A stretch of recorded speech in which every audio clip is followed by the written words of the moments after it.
The head of Transparency Solomon Islands says the country's weak political party legislation is skewing voters' choices. Almost half of the incumbent MPs who contested last month's national election lost their seats, and only 15 out of more than 30 candidates fielded by the dominant party in the last governments were returned. Many of the newly elected MPs, particularly those that ran as independents, campaign on platforms to change the government or be an alternative voice in the House. But Transparency Chief Executive Ruth Lilokula says these same politicians, some of whom unseated incumbent government MPs, are now aligning themselves with a coalition which will effectively return the former government to power. Ruth Lilokula told Koroi Hawkins they have effectively misled their voters. Most of the campaign is campaign to change the government, to make a change to, they have had enough of our party and they're going to make a change. And of course, when you see the number of winning candidates of our party, they fielded more than 40 candidates, but they did not give them the vote. But they gave a lot of vote to other political parties as well as a number of the independent candidates, and none of them said that they were joining any party.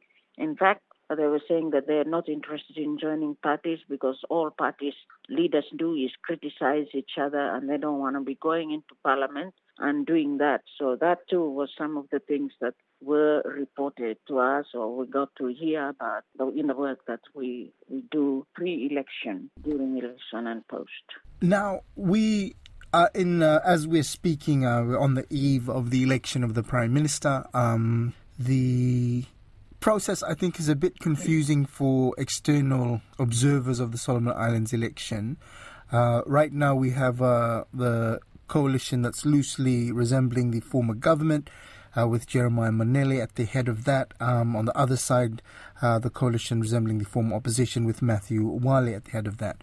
The numbers game. The Manele coalition claiming 28, Wale's coalition claiming 20 at the moment, with a few missing in between. Can you explain the numbers game in this period as we await the election of the Prime Minister?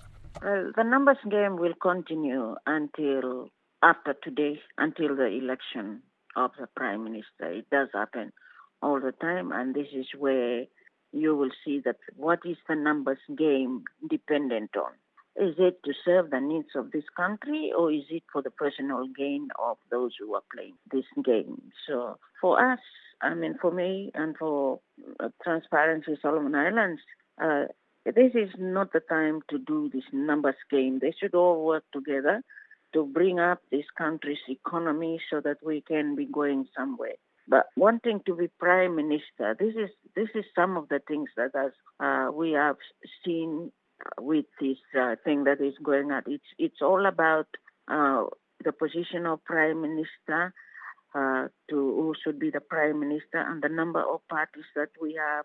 We should have worked together well before the election to decide on for the better of this country. But this happens. Previously, money talks to move them around.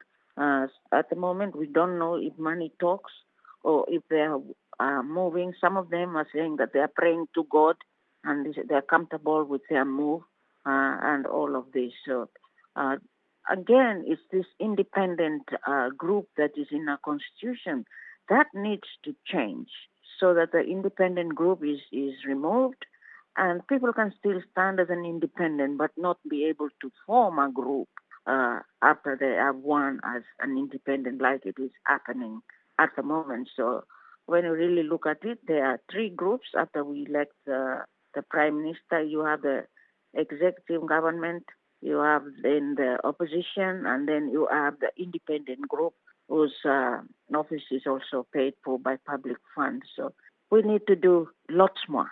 All of us need to do lots more to strengthen this political party system in our country, and also that seeing what it has caused, the problem that it has caused this country with regard to independent group, they should work together to get rid of that, amend the constitution, get rid of that, and do away with the independent group in our constitution so that this instability and this kind of numbers game that we are having now caused by the existence of this independent group.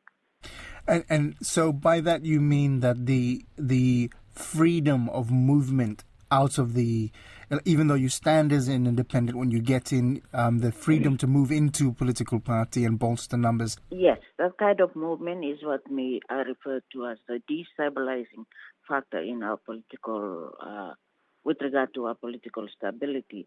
And they can fix it if they have a heart for this country and have a heart for people. Freedom for anyone to stand as an independent candidate, that still stays. But for them to then, after winning as an independent candidate, then they come together and form a group. That is what needs to be got rid of from within our constitution.